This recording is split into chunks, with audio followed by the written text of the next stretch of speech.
Oh my goodness, that was an awkward transition. Sometimes they don't go as smoothly as I like. Welcome to the Dr. Sem Yankee Show. Today is Saturday, August the 30th. It's actually my mom's birthday. So, Mom, happy 86th birthday. It's also not as important as my mom, but it's also the birth date of Ted Williams, who happens to be my dad's favorite baseball player. The fact that he met my mom, who was born on Ted Williams's birthday, has always been something I've wondered. Did he fall in love with my mom because she shared a birthday with Ted Williams? I don't think so. He loves my mom amazingly. He loves my mom more than anything in the world. I have the greatest parents ever. But it is true that my dad did love Ted Williams first. He fell in love with Ted Williams all the way back in 1946, and he didn't marry my mom and didn't even meet her until high school, and he didn't marry my mom until 1962. So maybe just a coincidence. But happy birthday, Mom. Hello, my friends. Let's make today a great day. And how can you make your day great? It's simple. You look around at all the wonderful things in the world and you appreciate them. And when you see things that are great and you appreciate them, you can't help but have a wonderful day. But let's say for some reason you can't find anything good, which I think would be almost impossible, but nothing is good. Nothing at all is good. Well, then do something nice for somebody else. Go to a neighbor's house. Donate some time. Do something nice for a community organization. Write a letter to a friend. Say happy birthday to someone who's having a birthday. And then all of a sudden there's goodness. And then you have something to say, you know what? Today's a great day because I created some goodness. Remember, when we give love and kindness, it comes back to us in greater amounts than we ever gave. And let me also remind you that this program is brought to you by Artemisia Publishing. Artemisia, a fantastic publisher who publishes books in a variety of genres. Some of the greatest books ever written, including my wonderful novel, Scattering the Ashes, the award-winning The Least Among Them, the also award-winning From Compton to the Bronx, written by Roy White and me, and my motivational book, 365.2. So go to Artemisia Publishing at apbooks.net. And of course, you can see this program and all of our podcasts and tons of great Yankee news every single day. We put up brand new articles every day at 6 a.m., 10 a.m., and 2 p.m. Plus, we have a game thread. No one else brings you the Yankees as well as start spreading the news. My dear friends, one way to make your day great is to make new friends. And I have two wonderful friends here today. We're not going to talk about Yankees. We're going to talk about a great book called Bootheel Boy.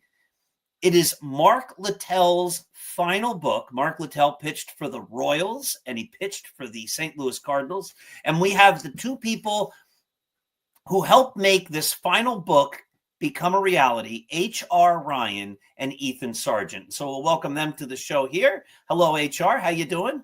I'm doing well, Paul. How are you? It's great. It's great to see you. And here's Ethan. Ethan, how are you? Doing great. Love the energy. Thank you. Thank you. So, Ethan, you know, Mark Littell pitched in the 70s and 80s. So why don't you tell us a little who he was? Who is Mark Littell? Mark was a product of the Bootheel in Gideon, Missouri is where he grew up. He had a lot of time in St. Louis at the end of his career, and he was drafted by the Kansas City Royals. And if you look at his baseball reference numbers, he had some great years with both clubs. And I got to know Mark when I was a young boy. He stumbled into my grandfather's antique shop. My grandmother and grandfather both owned an antique shop. My grandfather was an artist and really into log cabins and building log homes. And Mark was interested in building a log home, so they became fast friends. And Mark became part of our family very quickly. So I grew up with Mark and had a lot of great adventures with him. And he actually ended up building a home, did he not? He did. In Defiance, Missouri, my dad helped design it, and Mark was involved from the foundation to the roof. And every step along the way, he had a guy come up from the southern Missouri and do the log hewing was what it's called. You take a round log, you make it square, and it's a beautiful log home. It's still standing today. I think it was recently purchased by another person that's enjoying Mark's work, and it's an amazing piece of property. And but the log home stands to this day. So 1820 style of Midwestern log home, German like settler type of log home. Oh, that's awesome. So can you tell us a little also about his career as a baseball player? Sure. I think that Mark came up very young. I think he was maybe 19 years old when he came up in 1973, 20 years old. And then I don't think the Royals really knew what to do with him.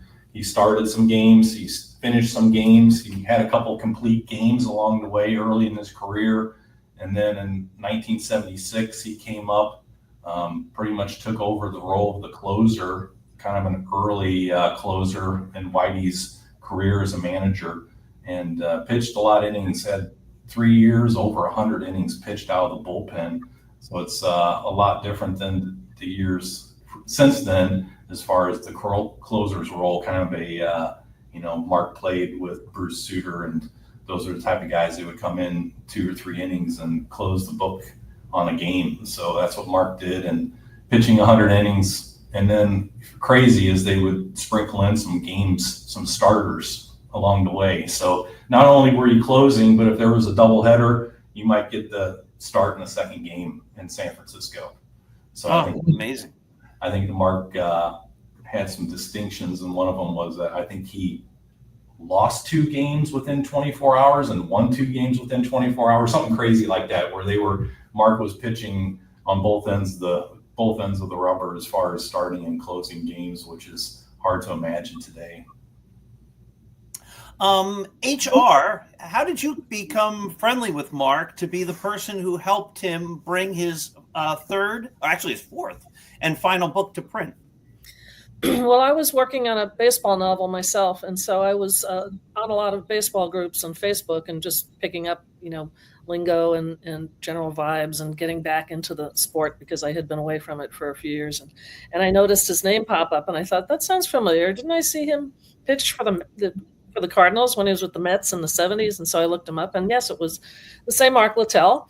And it turned out that he was posting little excerpts from his books. And I thought, wow, he's actually a pretty good writer. So I bought his books and I read his books, and I thought, well, this guy is really, really good. So I reached out to him on Facebook, and we started up a chat and conversation. And he said that he wrote all his books himself and didn't have any sort of ghostwriter or anything doing it for him. He just sat down and wrote them. And so I thought that was really impressive.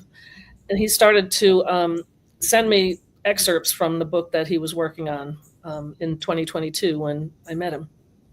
And he would do this with friends that he thought were good readers, people who would be able to give critical comments. He would send out drafts of his stories to people and have them respond and tell them what they liked about it. And so he started doing that with me with some of his stuff. And I just made like little copy editing suggestions, and then I made a couple of other suggestions, and all of a sudden he was just like treating me like his editor. So he was sending me stuff, and we were getting together and like working on these pieces together. So that's how that happened. And he was just a really fun guy to work with. He was really very personable and easy to talk to, and we really had a fun time doing all that. Now, I read the book. I just read it last week. I also read his first book, which when you and I talked a couple of years ago, this wasn't even out yet. You had sent me. One of the amazing things about the book is, let's see how much of it is, because it's just I have to show this. I should have bookmarked this. This much of the book. All right, so it's about half. Is recollections from Mark's teammates, from people he coached with, from people who were his friends, from people who were on other teams, some people who are famous, some people who are less famous, a couple of Hall of Famers, including Whitey Herzog and Jim Cott. And all of them talk about how Mark wrote without a ghostwriter, and he did all this work himself, and he just a common phrase in all of those tributes when they mention his writing is he's a writer that's almost like a modern day Mark Twain. He's so down to earth, and he's folksy, and he's interesting, and he's funny. Peter Golenbach, who wrote the an introduction to the book, mentions that too. The humor is there. You don't even know what you're going to see on the next page. It's unpredictable. Were you amazed, HR, how approachable he was? Here he is, a former Major League Baseball player, and he just immediately, and everybody keeps talking about that too, like he was just someone who you could talk to, and he would instantly be your friend. Yeah, I was very amazed, and I thought, well, this is like a Major League guy who's just chatting and being a normal person and talking about movies and food and all this stuff. And he was just a really open, engaging individual. And I heard later, after he passed away, from people who had become friends with him online, said that he would call them up.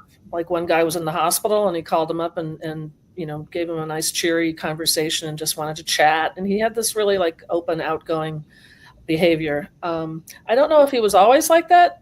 Ethan can delineate that a little further, what he was like when he was younger. He might have gotten more open as he got older and more willing to talk to people. But for the year that I knew him, he was really very easy to work with and talk to.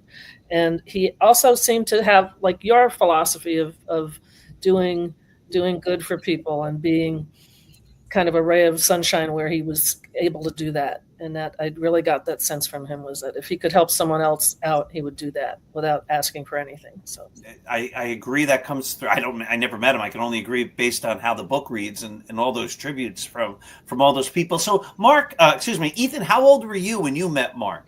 I was about 6 years old. So Mark, my goodness, larger than life. He was like getting to meet a Major League Baseball player when you're 6 years old and baseball crazy, and loved the Cardinals. And we had some really good teams in the early 80s leading up to the 82 World Series championship. So I went to a lot of games and listened to a lot of games on KMOX growing up. We didn't have a lot of games on the television. We did have some on Channel 11. And looking back through the archives, we'd see pictures of, we would see Mark on television, and we would take a picture of him with our camera. It was such a different time. But, Mark was always outgoing. He was a people person, very big energy. Whenever Heather would call, Mark would just light up and get excited because he knew that he wanted to get this book done. He had a lot of time and a lot of, he really invested himself into these books, and they were kind of his calling card. And Mark really enjoyed hearing what people thought about his writing. And whenever I read Mark's books, I can hear his voice in my head. It's like he's narrating it, and it's very interesting because it's like Mark is there in the room, and I miss that a lot. So whenever I pick up the book and read along, I think, wow, Mark's with us still. We live on through our words, right? And that's beautiful. I love hearing that. So HR, you reached out to him because you were writing a baseball novel, and you wanted the baseball perspective from someone who's lived it. How's that novel coming? Well, it's coming along pretty well, actually. I put it aside for the 3 years that it took to put this book together, because I couldn't really focus on that while I had this book on my mind. So I've just started again this summer, actually, to get back to it. And he was actually pretty helpful with it. I asked him to help me because the main character in the book is very similar to him in some odd ways, which it was kind of like life imitating art, And so I said, this guy is kind of similar to you, and it's set around that same kind of time frame. So maybe you could help me out with, just like what it was like to play at that time of in baseball history. And, and he said, yeah, sure. Whatever I can do, just let me know. And I sent him a big chunk of it to look over. And when we started talking about it, I thought that he would answer like a list of bullet point questions, like, when do you when and how do you find out if you're invited to spring training and all that kind of like technical stuff. But instead he started to get into this whole like narrative thing about, like the story and the drama and the characters and all this stuff. So I'm like, okay, whatever, we'll just go with that. I mean, I'm happy that you're into it like that. So that was really helpful. I believe in the book, there's a piece there where you say he shared with you some stories that he didn't want to actually write about his old teammates, but some things that actually happened in real life that could be part of a novel because it'd be a different character possibly doing a similar thing. Correct? Right. He would tell me all kinds of stories about all the people that, everyone knows. And I'd say, you really should put some of this in one of your books. And no, I can't put anything like that in, as you know, Jim Bouton, all that kind of stuff. So I said, all right, I understand. And even there were some incidents that didn't reflect poorly on anybody, but he didn't want to say anything bad about anybody in print. But he said, but you can use this for your novel. This is why I'm telling you all this stuff. You can take it and use it. And I'm like, all right. So I'll do that. There was one really great story about a fight.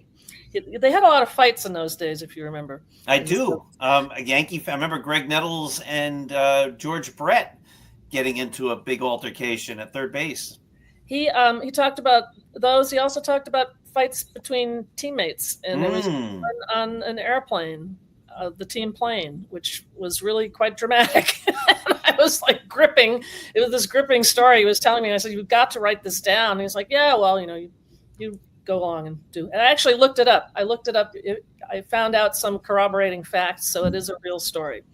But yeah, that was pretty dramatic. So that's going in the book somewhere. Oh, fantastic. I admire that about Mark. I don't want this to become about me, but when I wrote the book with Roy White, Roy, it's really Roy's book that I just wrote. They're all his stories. Oh, thank you. But he's also a very classy person, and you cannot find anything negative in the book because that's not what he wanted to do. And as I always understood the story, the New York writers always wanted Roy White to write a book. He played with Mickey Mantle and Reggie Jackson and Billy Martin and George Steinbrenner, and there's lots of controversy in all those years, Thurman Munson and all that. But Roy never wanted to be a guy who, like Jim Bouton, and I love Jim Bouton's book, but never wanted to be that type of person who told stories out of school. And Mark Littell seems to be that, or was that same kind of person, which I believe is very admirable because there are things that you can share and there's things that's nobody's business. But the stories themselves might be funny. You could share them maybe with a friend or give them to another author to put her own touch on so that it can be part of a novel, but it's not attached to, whoever that other person, whoever that teammate was. So I think that's terrific. Yeah, that really struck me too. In his demeanor, he didn't like to say negative things about people. I mean, I think Ethan will probably corroborate that.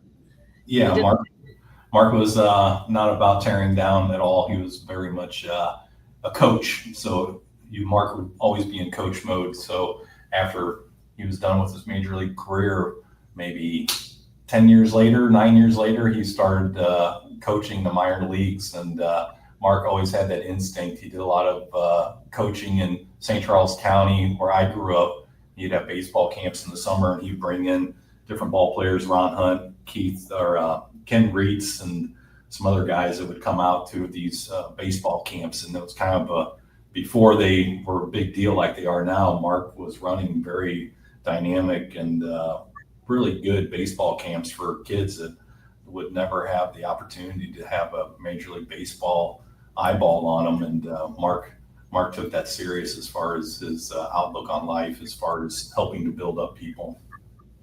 Yeah, he told a story that ended up in the book being told by the man who went with him to Cuba for this. They were supposed to bring a bunch of American college baseball players down to Cuba for this jaunt, and it didn't work out, and all kinds of bad stuff happened. And so Mark started to write this piece, and he couldn't finish. He couldn't get through it and couldn't finish it. So I just had notes on it, and then I spoke with Bill Franciscus, who was the gentleman who was with him, and he told me he wrote this piece about what happened on the Cuba trip, where the guy who organized the trip was not trustworthy, and so they got into real hot water, and it all worked out okay, but it was just one of these gory detail stories. And I noticed that I think maybe that was one of the reasons Mark didn't really want to feel like finishing the piece, because it was so fraught with negativity dealing with this crooked guy. He felt that it had to be told, but he didn't really feel like doing it himself. So, and he was always it really hurt him to say something bad about somebody like this guy who ran the trip. So now, as I recall, he gave that guy a nickname. I think it's Al Capone. Al Capone, yeah, right. So he tells the story. With some good nicknames, right? Yeah, but he tells the story, but he doesn't tell the person's name, and you can't really see it. I'm holding up one of the photographs. This is like the dugout. That's what they had set up for them. They thought they were going to be meeting with the Cuban national team and playing in the big stadium and all this stuff. And they got this place where, like the old guy had to bring out goats to mow the field. And so it was quite a dramatic. He wanted to tell the story, I think, because it was so funny with all these little vignettes of strange things happening. But it was just he couldn't really muster up the energy to do it because he'd have to talk about this guy Capone. So I let Bill Franciscus tell the story.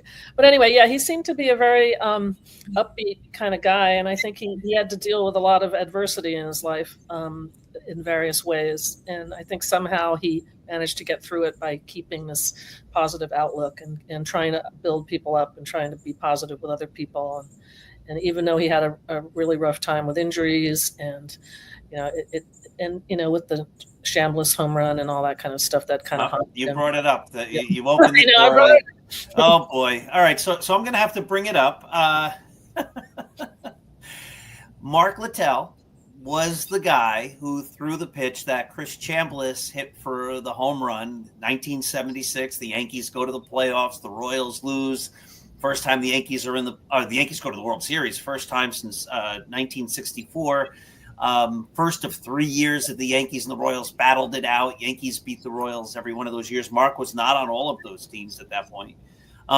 Mark does become a world champion. He's on the 1982 St. Louis Cardinals, so he gets his just desserts in the end.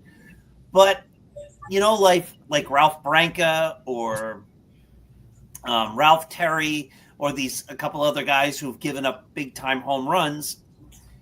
And I think maybe Ethan can talk to this because he spent almost his whole lifetime with Mark Littell, without sharing any of the colorful language, Ethan, that Mark might use when people would ask him about that. I think he had a great response because it must be annoying for the rest of your life since 1976 to have people say, "Hey, how about Chambliss?" I mean, but so how did Mark respond to that? I remember one time I was in the California League with Mark, and I was probably 15 years old, and we were on a road trip and staying in a hotel, all the ball players, Mark's the pitching coach, and Bruce Bochy was the manager of this team, and everybody had ESPN on, and they were doing some kind of highlight reel of dramatic moments in baseball, and sure enough, here comes Mark throwing the pitch to Chambliss. And I look at Mark, he looks at me, and the phone starts ringing. And so Mark's like, yeah, that was great. God bless America type of moment. And Chambliss got me. But the big thing is that Mark was in the game and Mark was in the arena. If I went back and I listened to the radio broadcast recently of that game, and they were throwing batteries at Hal McCrane, the outfield, and Whitey probably would say, if you asked him today if he could answer it, he'd say, I should have pulled the guys off the field. There's a famous picture of Mark pitching to Chambliss, and there's a smoke behind home plate. So it was definitely a tough environment to be pitching. Mark was keeping warm on the mound, and then all of a sudden, first pitch, Chambliss jumps on it, and it's out of the game, out of the ballpark, and the game is over. So it was a lot of moments that led up to that big moment in Yankee history. And Mark was in the arena, and I think that's what Mark would say, is that he was there and he was playing to win, and all those guys were tough. All those players, I think Mark would say that everybody was ready to play ball and fight to the end. I think Mark only gave up one home run that 76 season leading up to the playoffs, and that was over 100 innings pitched. So that was just not really what was supposed to happen, but the Yankees made it happen. And I love that answer. Right over here on my wall, I have a plaque that was given to me by some teachers in my school. I'm a retired principal. I would begin every school year and end every school year with that Theodore Roosevelt quote. Oh, really? The one that he used? Absolutely. Yes, it's in the book. Sure. Yep, in the arena quote. You do not want to be like those cold and timid souls who know neither victory or success or victory or defeat. Yep. And I'm a college professor, and I talk about that on my first day with my classes. I have my first classes tomorrow night. This is airing on Saturday, so it was Thursday night, but you get the idea. And I will start with that too. Like, you have to be in the arena. I love how Mark talks about that in his book. And I love the idea, sometimes he used in the book colorful language, but like sometimes some of his little younger kids, if he's coaching them, they thought, oh, I found something out. And you're like, hey, at least I was there. At least I was there. I'm a major leaguer. Like, yeah, somebody's going to give up a home run sometimes. But HR, you have a great story that you learned from Whitey Herzog about that home run. If one thing didn't happen, that ball doesn't go out, correct? Right. He talks about that in his in the piece that he narrated to me that I put together for the book. He wanted to tell the whole story from the beginning of what happened. So you got to read the book to find out the details. But basically, he made a player switch in the outfield, which he, I think, regretted later because he got someone who was shorter and not able to reach that ball. And it really just, and Jim Walford also mentions it in his piece. He says that he saw it hit and he knew that it was going to be, like out because they put that short porch in. And so he just started running off the field. But perhaps if he had left in the guy who was taller, he might have caught it. But it was, there's no taking it away from Chambliss. I mean, and Mark didn't want to do that either. If you read the first book, as you did, you notice that he gave it all to Chambliss and basically said, you were a great hitter and you hit the ball right. And Chambliss wrote a little piece too for that, explaining what his perspective was. So it wasn't a cheap home run by any means. But one thing that I think people don't really realize, because you keep seeing the clip over and over again, and unfortunately, when Mark passed away, that was what everyone reacted to. They all said, "Oh, yeah, the guy who gave up the home run to Chris Chambliss," and they put the clip on all these little, obits. And I thought, well, that's really a hell of a thing to do, But apparently there was a break because everyone was throwing stuff on the field. So he went out to pitch and then they had to stop playing for like 10, 15 minutes or some lengthy period of time while they kind of tried to figure out what to do with the crowds and the people throwing things.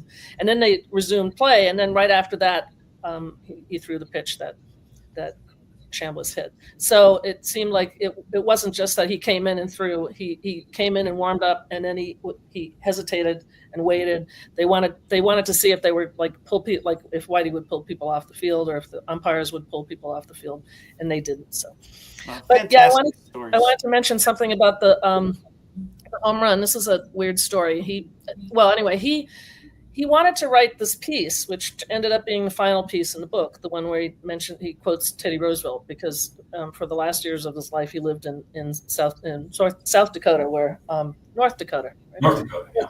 I'm from New York. I can't tell them apart. Anyway, wherever Teddy Roosevelt was eventually. And he really liked Teddy Roosevelt, and he lives in the same town where they have the Teddy Roosevelt Museum and the Teddy Roosevelt State Park and all this stuff. So he also read a lot of history. So he wanted to weave that into the story of how he felt about the Chambliss home run.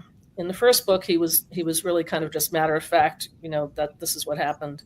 But in this book, he wanted to convey how it's, I don't really want to say it's hurtful to hear about this, but he wanted to remind fans that hearing about it all the time kind of wears you down. Mm-hmm. And so it's like an ongoing, he was not a self-pitying kind of guy, but he wanted to get that point across that it was something that he held with him throughout his life. And yeah, right, because people think, oh, I'm going to be the first guy to bring it up. Right. Right. I've heard it enough, my good friends. Thank you. And he told me one story, which I'll tell you off the record, but he said he would, on the phone, he would just blurt out these stories one after the other, and then he'd switch gears and talk about other things. But he said several years after he retired, he was at some sort of an event. I'm not sure. I can't remember now if it was at a card show or one of these things where you get a lot of the old retired ball players together and they're all signing autographs or doing something. And he saw a guy who was his contemporary, and there was recognition, and he's walking towards the guy, and the guy we would all know this guy's name. And he came up and he said, "You lost me a lot of money when you threw that pitch." And Mark said he just stood there and he didn't know whether to take a swing at the guy or walk away. And so he walked away. But I thought, wow, who is this guy? And he told me, but I haven't been able to get any backup information on where it was or anything about it. And it's just such a volatile thing, because it turns out the guy was not. My first reaction was that he was on the Royals and somehow it shorted him out of the pennant money or something. That was my first reaction. But it turns out he wasn't with the Royals. So that interesting. Makes the plot thick, right?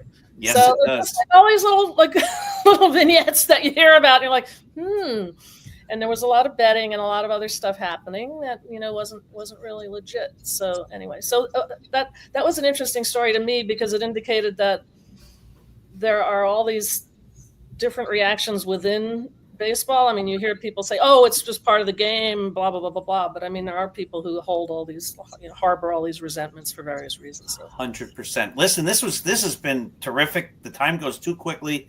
Why don't you tell us about the book quickly, where we can get it? Here is the title. HR, tell us all about it so people can get their copies. Well, I think if you go to Amazon and search on Mark Littell, Bootheel Boy, it will come up. There's a whole page of Mark's books, and I suggest that you read all 4 of them in succession, because they are rather chronological, and he tells interesting stories in each one, and they're all fun and a great read. The third one, What's Up, Ramrod, is about his minor league coaching experiences, which are really fun. And he was in Australia for part of that. And part of Australia, the first part is when he's in Australia having other experiences with kangaroos and cassowaries and all kinds of stuff. That's awesome. Thank you, HR. Thank you, Ethan, for being part of this. We're going to talk more about this book, and maybe we can have HR and Ethan on again, but Jim Wolford's name was mentioned by HR. I talked to him about a week ago. He is very enthusiastic about coming on. I've reached out to another teammate through HR, Ray Burris, who was a Yankee very briefly, I think in 1979. And he expressed an interest in talking about the book as well. So we can talk about this book a number more times, and I look forward to it because it is a fun read. Bootheel Boy by Mark Littell, edited by H.R. Ryan. My dear friends, thank you for watching. Make every day great. Give love. It will come back to you always in greater amounts than you gave. Have a wonderful, wonderful